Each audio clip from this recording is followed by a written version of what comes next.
If I Stay by Gayle Forman.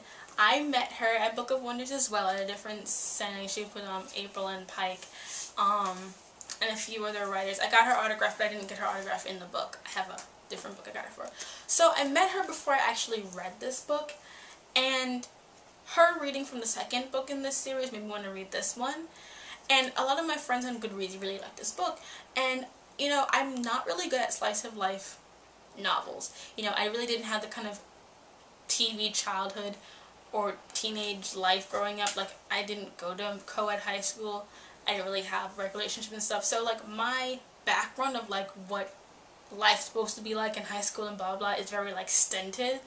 And so these slice of life young adult stories usually don't connect to me that well unless I really like the character to the story. And this book, while like a lot of things that didn't make them cry made them really like emotional, it didn't make me like cry or emotional, but I was sucked into it. Like, I was really into Mia's story. So basically this is the story of Mia. She's got like nice family, boyfriend, good friends. She's going to Juilliard for music. She's a she plays the cello, and she gets into a car accident with her family, and her mom, her father, brother, dead. Like, no surprise, happy ending, blah, blah, blah. They're dead. It happens in the beginning. I didn't spoil anything for you. And she's in critical condition. And, you know, it's the first, 48 hours, so to see how she deals with it. And basically, she's kind of like Ghost, seeing outside of the story. And she has to make the decision whether or not she wants to stay on Earth or move on to be with her family. And it's very emotional because we go through time and we see flashbacks of like her in the I would compare it to The Lovely Bones in the sense that she is looking down on people, but she's also like making her own dialogue in this thing too. Like, we see her looking at like her grandparents and her boyfriend and her best friend being together, and then we go back and we see like her relationship with her entire family. And I would say for me, what drew me into the book and what I think will draw the readers in was not really so much the fact that you're wondering if she's gonna stay or if she's gonna go, because I think like you can kind of see what's gonna happen as it goes along. You can kind of pretty much guess. What really for me, I think readers will agree, kind of hooked it in, was seeing her relationship with the other people and really feeling a sense of distraught knowing that her family is dead. Like, I will read so many adult books about like girl in a family, and she doesn't like her family, she has a divorce problem, and like her brother, she hates him and he's horrible, and her dad doesn't like her. We finally get like a normal-ish family. A family like, they have their issues, but they get along, they love each other, they support each other. They're not like, the parents are kind of, name-droppy, hippie, rock, punk parents, like the kind of dream parents that people want, but at the same time, there's a disconnect between her and her parents because they just have different tastes. And I think that disconnect helped create some realism between their relationship. But when you see them together as a family, you get that they love each other, they support each other, and that she's not going to have that if she stays. Like, if she stays, she's going to miss out on being with her family and having that sort of solid support that she could rely on. I mean, her little brother, Teddy, I could relate to that because, like, I love my little brother, and so many times you have, like, that annoying little sibling character.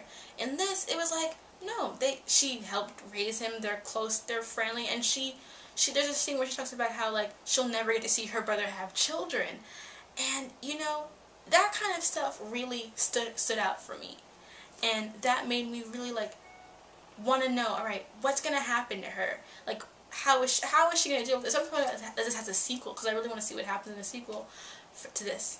But, they see her relationship with Adam, which I thought was just great, because there's no supernatural bullshit or any paranormal bullshit. They can just be a normal couple, and Adam's basically older than her. So what is happening in their relationship is that they're kind of moving apart. He's in a band and doing his own thing, and so there's not a lot of time for them to be together because he's trying to live his dream. She doesn't want to crowd him. She's like, go, do what you have to do.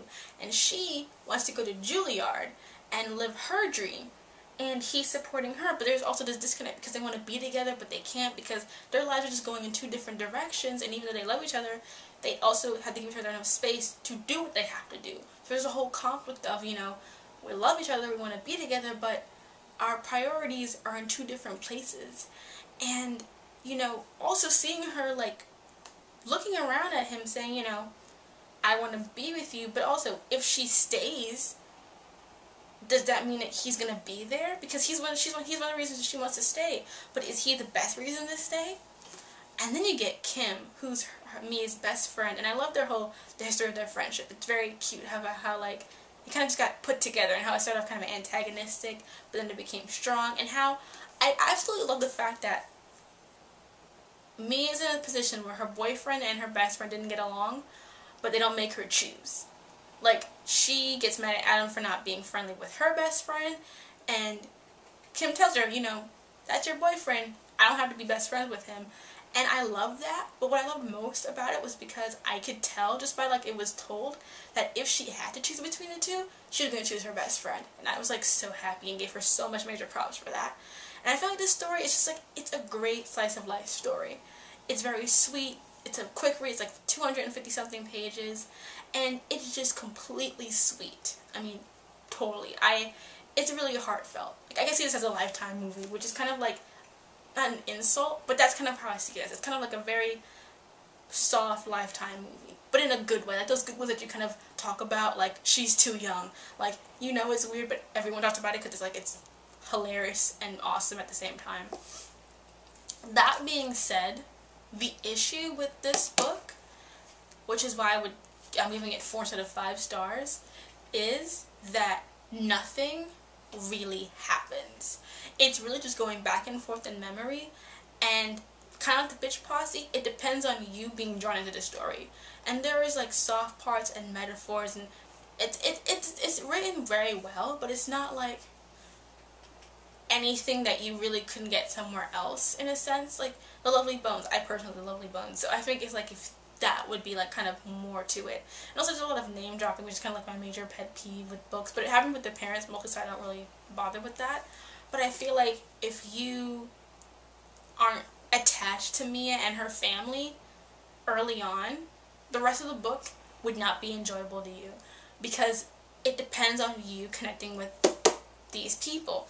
There's no bigger issue. It's very, you know, centered. And the downfall of those books is, if you like it, it's great. But if you don't like them, you don't care. So, despite that, I still feel like it has so much going on. I was so into it. I just love the normalcy and just how everything felt real. Like, the relationships were just realistic to me.